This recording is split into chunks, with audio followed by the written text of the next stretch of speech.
Sauce belongs in every refrigerator, full stop. Over the past few weeks, I've tried it on everything from Brussels sprouts to salmon, and it's taken everything I throw at it and begged for more. But that's not even the best thing about it. It doesn't even need to be cooked. Open a can and mix some ingredients together. That's all it takes. So I'm gonna share what exactly this is, why it tastes so delicious, as well as a few ideas for what you can eat it on. If all you came here for is the recipe, here it is. Open a can of coconut milk, combine it with half a lime's zest, all of its juice, a bunch of chopped cilantro, a tablespoon of dried chili, and a tablespoon of kosher salt. This is a bomb of flavor and aroma, and it truly will work on almost anything. Pick your favorite protein or vegetable, throw it in the oven, and this sauce will make it delicious.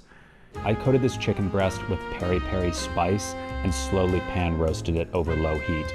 If you watched my video on blackening, you probably learned more than you ever thought you wanted to know about spice caramelization. You don't really need any of the details, but the short version is this. If a spice mixture contains mostly high natural sugar spices like onion powder, garlic powder, or paprika, that spice mixture will blacken very well. But peri-peri is not one of those spices. It does have garlic powder, but it also contains mostly chilies, which get very bitter when cooked over high heat.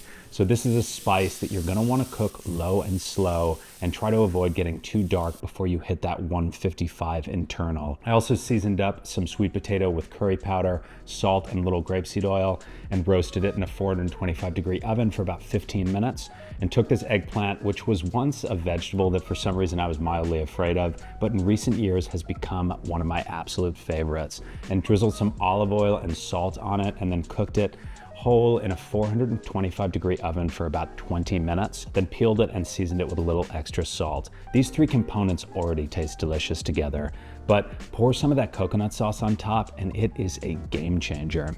If you've watched the channel before, you've probably heard my arguments for using gram-weighted recipes, and this one is no different. So here are the exact measurements of the sauce that I made. But this recipe will work great if you just round it to the volumes I shared before. I try to cook as much fish at home because it's delicious and I need those sweet omega-3s. I think it's safe to say that this sauce will work on any seafood, but I went with sockeye salmon with roasted carrots and baby broccoli. The carrots I split in two and dusted with coriander, salt, and a few drops of grapeseed oil, then roasted in a 400-degree oven for about 25 minutes until they were soft. Cumin is definitely my favorite carrot spice, but I don't have any at the moment. I did have some basil lying around, so I chopped up some leaves and tossed it into the carrots once they were cooked. The broccolini I just cooked on the griddle.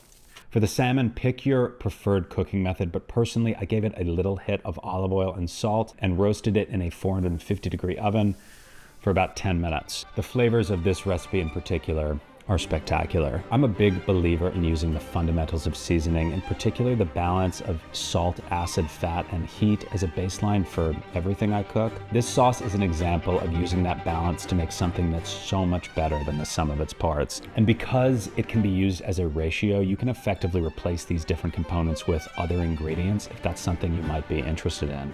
And if you have any sauce left over, try stirring it into cooked rice for the most delicious coconut rice you'll ever eat. But anyway, that's all for me on this one. Thank you for watching, and I will see you soon.